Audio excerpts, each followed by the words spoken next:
미국을 비롯한 동맹국들의 만류에도 불구하고 이스라엘군의 가자지구 최남단의 최후의 피난처라고 부르는 라파에 대한 대규모 지상전이 초기에 들어갔고 사실상 사전작전은 이미 시작된 것으로 보입니다. 일촉즉발의 이스라엘 상황을 와이타임스가 추적해봤습니다. 지금 시작합니다.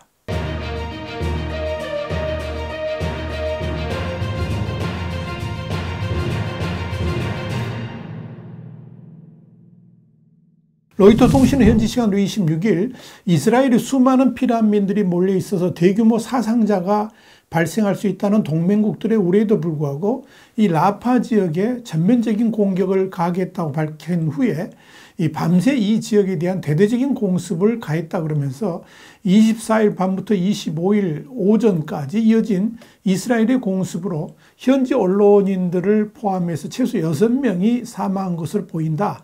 이렇게 보도를 했습니다. 로이터는 이어서 현지 주민들은 더 이상 피할 곳이 없어서 사실상 라파 지역에 갇혀있는 상태인데 이스라엘의 전면 공격이 가해진다면 도대체 어떤 일이 벌어질지 모른다.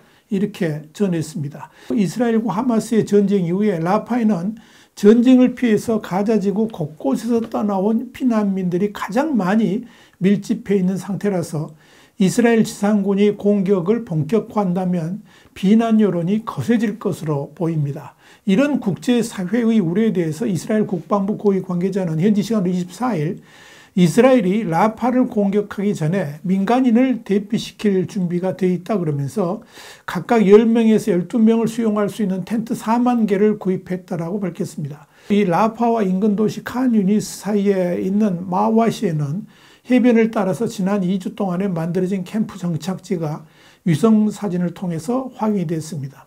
이 가자지구는 길이가 약 40km, 폭 약 5km에서 12km 사이로 세계에서 가장 인구 밀도가 높은 지역 중 하나입니다.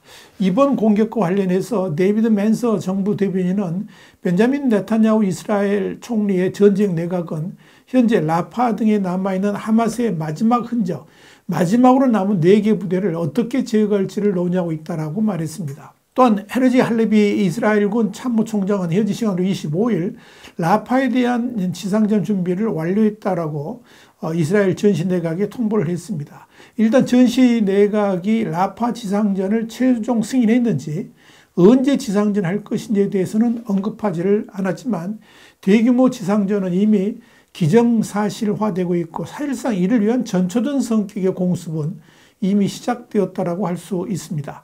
이런 공습 자체가 지상전을 벌이기 위해서 장애물이 될 수 있는 요소들을 미리 제거하기 위한 것이기 때문에 그렇습니다. 베냐민 네타냐후 이스라엘 총리는 파괴적인 전쟁이 시작된 이래 라파 공격은 하마스를 제거하는 것뿐만 아니라 이 가자 지구가 이스라엘에 대해 위협이 되는 것을 막기 위해서 절대적으로 필요하다. 그러면서 이 라파 공격 당위성을 설파를 했습니다.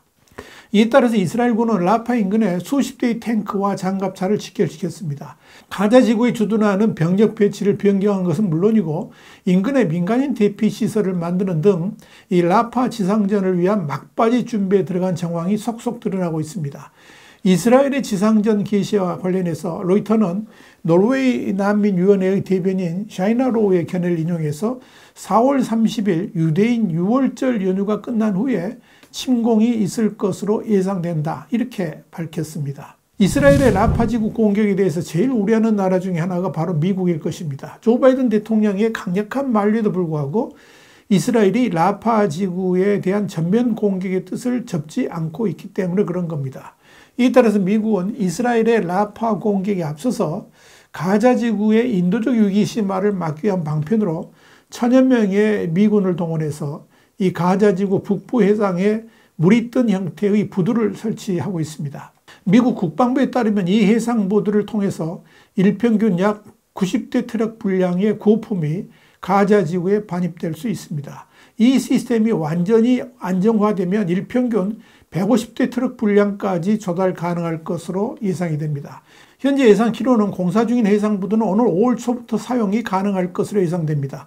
하지만 전날 부두 건설 현장 인근에 박격포 공격이 가해져서 주 해상부두로 인해서 미군이 분쟁에 휘말릴 위험이 있다고 가디언은 전했습니다.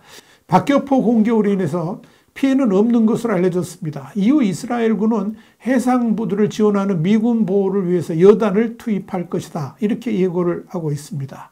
한편 이 파이낸셜 타임스는 이스라엘군의 파상 공세에 시달린 가자 내 팔레스타인들은 이번 전쟁을 촉발한 하마스를 맹렬히 비난하고 있다라고 보도를 했습니다. 팔레스타인 정책조사연구센터의 조사에 따르면 가자 지구의 하마스에 대한 지지율은 34%로 지난해 11월에 44% 대비 10%포인트 하락했습니다.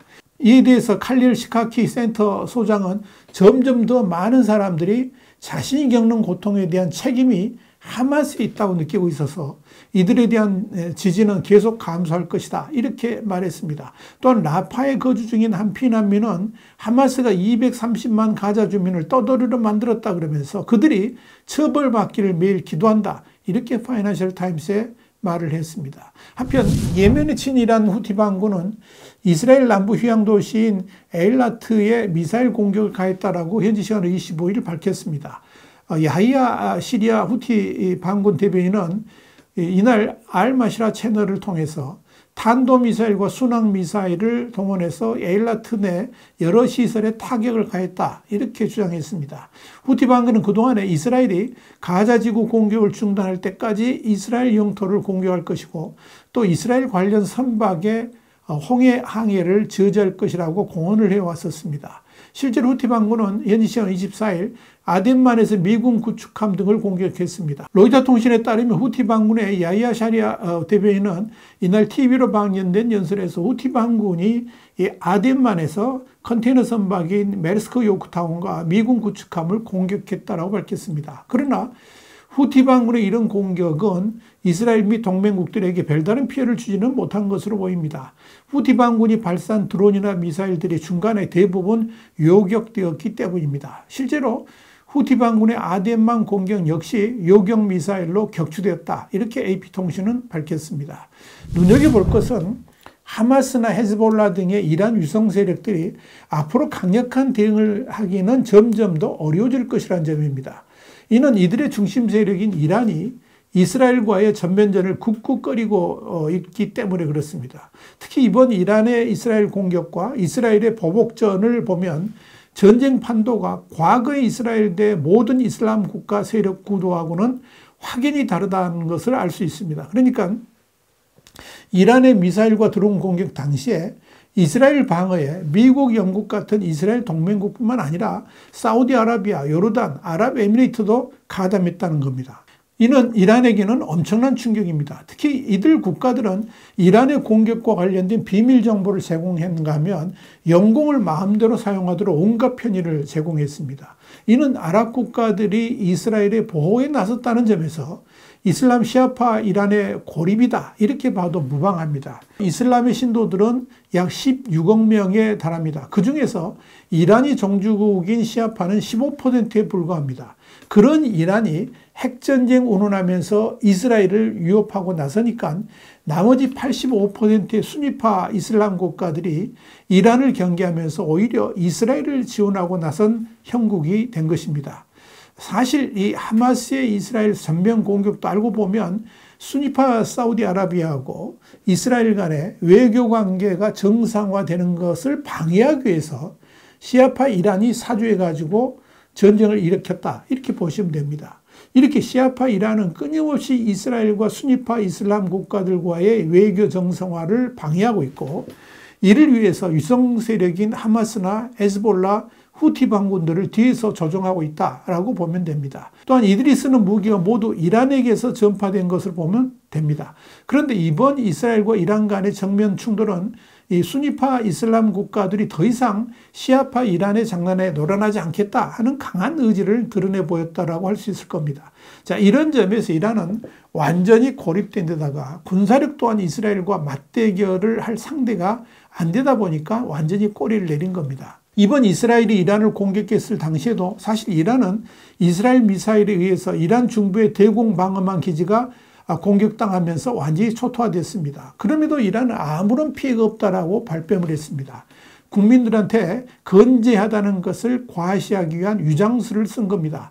그러나 영국의 시사주간 이코노미스트는 24일 이스라엘의 공습을 받은 다음날 파괴된 대공 레이더 30N6E2 툼스톤을 96L62 치즈보드 레이더로 교체해서 같은 자리에 배치했다 그러면서 요격체 발사대의 캐니스터, 그러니까 원통형 관도 마치 발사 준비가 된 것처럼 수직으로 배치했다라고 보도를 했습니다. 여기에 대해서 이코노미스트는 해당 기지가 여전히 문제없이 운영되고 있다는 것을 보여주려는 부정과 기만의 사례라 그러면서 두 레이더는 상호 교환이 불가능하고 해당 포대는 손상된 툼스톤 레이더로는 작동하지 않을 것이다, 이렇게 강조를 했습니다. 이렇게 이란은 겉으로는 당당하고 또 건지한 척 보이지만 속으로는 이스라엘의 재공격이 있을까봐 두려워하고 있습니다. 또한 이란의 실체가 만천하에 드러나는 것을 노심초사 바라보고 있다, 이렇게 보시면 됩니다. 이란의 상황이 이렇다면 이란을 추종했던 위성 세력들의 위상 역시 흔들릴 수밖에 없을 것입니다. 화이트함 정세 분석이었습니다. 감사합니다.